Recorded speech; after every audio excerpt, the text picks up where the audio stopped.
That is a bad song. Angie Stone, Wish I Didn't Miss You. All right, what is up, beautiful people? Tonight, how to measure progress without the scale. All right, now I've spoken on this before. Let me quiet that down just a little bit more.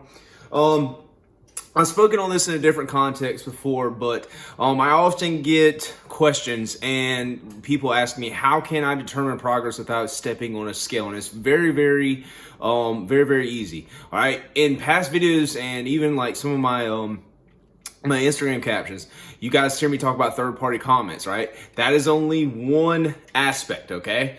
First up, we got training.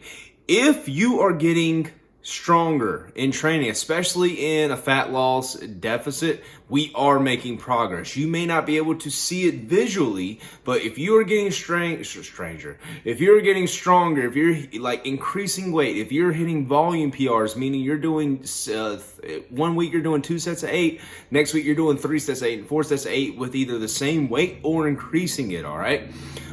If you're feeling better during training, you're sweating more, you're looking forward to it, these are all markers that you are in a good headspace. It's not always visually first, all right? Secondly, all right, clothing, all right? You guys told me, like I told you guys a few weeks before, clothing with third-party comments. Hey, you know what? That shirt looks good on you. Hey, you know what? Your waist is looking smaller. Those jeans are kind of falling off of you, all right? And then, of course, you're going to be able to see for yourself in the mirror when you put like an old shirt on that you haven't had in a while, and you're like, you know what? This is fitting looser up here, or even tighter if, your shoulders are starting to cap out, all right? Or even in the thighs, like, hey, my waist is falling off of these jeans, but my thighs are getting bigger, all right? Those are all great signs of, hey, our calories are in the right spot, training is spot on, okay? Next, what do I have? Comments, like I told with third-party comments, you guys already know about that. Strength in the gym. Now, when I talk about training, well, first off, like I said, there is volume PRs, but most of all, the deeper we get into a fat loss phase, the harder it is to make residual progress. Like I said, if you are training with intent, with progression, all right, even in a fat loss phase, you need to be trying to get stronger. We want to either improve that strength or hold on to it as much as possible, all right? Next up, mood and hunger. Great biological feedback there, all right? How are you feeling, okay?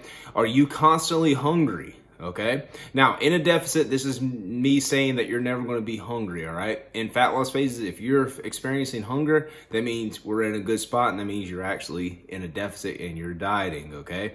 But it shouldn't be to the point starting straight out like I am constantly hungry all the time, like it's an empty feeling, all right?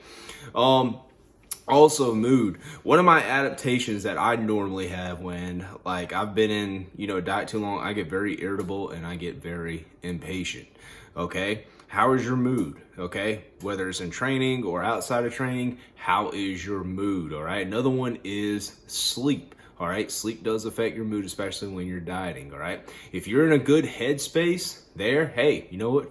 Keep riding that deficit out. Keep paying attention to the other markers besides the scale. Lastly, libido, aka your sex life.